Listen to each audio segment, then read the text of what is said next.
This is our life, ang napakabuti kong anak na 3 taong gulang. Siya na yung bumibili ng aming pangangailangan sa tindahan. Kaya ito, pinabili ko siya ng maulam namin na itlog. Pauwi na siya ng bahay at ito na nga siya, dumating na dito sa bahay. Dala-dala na niya yung itlog na aking pinabili at mantika. Lulutuin ang itlog para tayo ay makakain na dahil gutom na ang aking pinakamamahal na anak.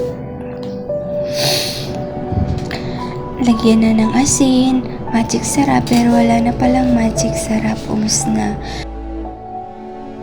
Natin at nilagyan na ng mantika at ginisa na natin ang itlog.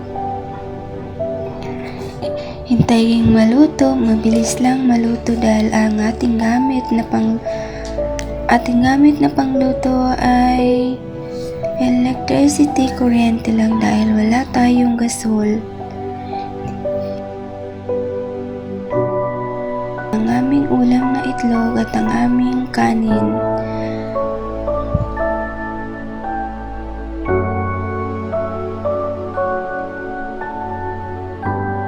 Kain po tayo. Maraming salamat sa inyong panunood. Paalam.